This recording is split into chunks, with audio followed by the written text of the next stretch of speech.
નમસ્કાર મિત્રો, આજે હવામાન વિભાગે આગાહી કરતા જણાવ્યું છે કે ગુજરાતમાં હવે માવઠાનો ખતરો ટળી ગયો છે, પરંતુ મિત્રો હવે ગુજરાતમાં ભારે કડકડતી ઠંડી અને કોલ્ડ વેવની આગાહી કરવામાં આવી છે.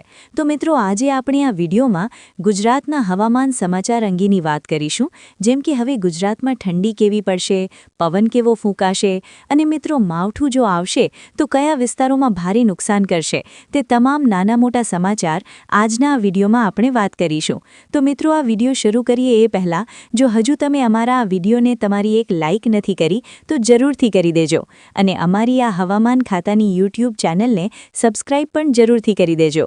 હાલ મિત્રો ઉત્તર ભારતના બર્ફીલા પર્વતો ઉપર ભારે હિમવર્ષા પડી રહી છે અને ગુજરાતમાં અત્યારે ઉત્તર બાજુથી ઠંડા પવનો ફૂંકાઈ રહ્યા છે, જેના કારણે હવે ઠંડી ભૂકા બોલાવશે. ગુજરાતમાં અત્યારે લોકો વહેલી સવારે ભારે ગુલાબી ઠંડીનો અનુભવ કરી રહ્યા છે. વહેલી સવારે, બપોરે અને મોડી રાત્રે ભારે ઠંડો વાયરો ફૂંકાઈ રહ્યો છે, જેના કારણે લોકો ઠંડીમાં ઠૂઠવાતા જોવા મળી રહ્યા છે. લોકો વહેલી સવારે તાપણી કરતા અને ગરમ કપડામાં જોવા મળી રહ્યા છે.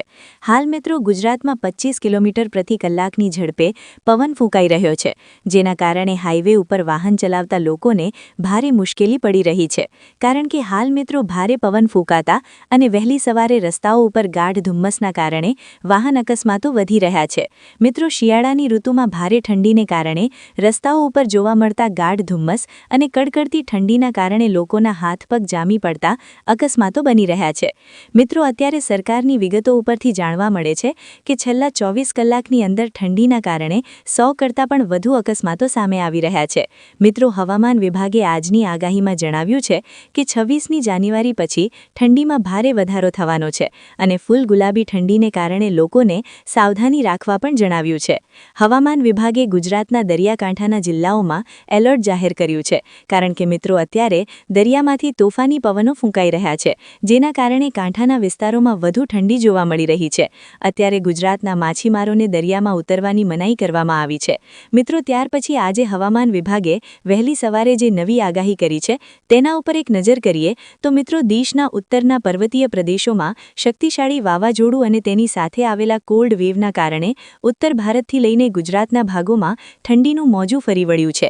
મિત્રો ગુજરાતમાં પણ તીવ્ર ગતિથી ફૂંકાઈ રહેલા બર્ફીલા પવનોને કારણે લોકો ઠંડીથી ઠૂઠવાઈ રહ્યા છે. ત્યારે જાણીતા હવામાન નિષ્ણાંત પરેશ ગોસ્વામીએ આગામી દિવસોમાં ઠંડી, વાદળછાયા વાતાવરણ અને માવઠાના ઝાપટા વિશે આગાહી કરી છે. મિત્રો આગામી 26મી જાન્યુઆરીથી શિયાળાની સિઝનનો ઠંડીનો છેલ્લો રાઉન્ડ આવશે. કાતિલ ઠંડીનો આ રાઉન્ડ 31 જાન્યુઆરી સુધી રહી શકે છે, જે પછી મિત્રો ફેબ્રુઆરી મહિનાના પ્રથમ અઠવાડિયામાં પણ ઠંડીનો ચમકારો જોવા મળશે, પરંતુ તે સામાન્ય રહેશે. 26 જાન્યુઆરીએ ઠંડીનો રાઉન્ડ શરૂ થવાની સાથે જ માવઠામાંથી મુક્તિ મળી શકે છે. મિત્રો ત્યાર પછી વાત કરીએ તો ગુજરાતના મોટાભાગના વિસ્તારો ખુલ્લા થઈ ગયા છે.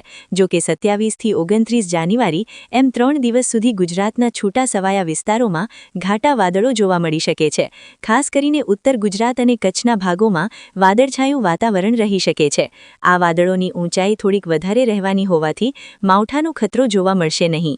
તો આભાર મિત્રો, આજે આપણે ગુજરાતના કેટલાક મહત્વના હવામાન સમાચારો વિશે વાત કરી. ગુજરાતમાં હવે આગામી દિવસોમાં ઠંડી કેવી પડશે, માવઠું પડશે કે નહીં અને મિત્રો ગુજરાતમાં પવન કેવો ફૂંકાશે, તે દરેક સમાચારોની વાત આજના આ વિડીયોમાં આપણે કરી.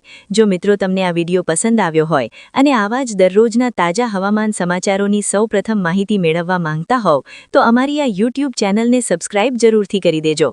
જો મિત્રો તમને આ વિડીયો પસંદ આવ્યો હોય તો વિડીયાને એક લાઇક કરી દેજો. તમારા અન્ય મિત્રો સુધી આ વિડીયાને શેર કરી દેજો, જેથી તેઓને પણ આજના તાજા અને નવા હવામાન સમાચાર અંગેની માહિતી તેમને પણ મળી શકે.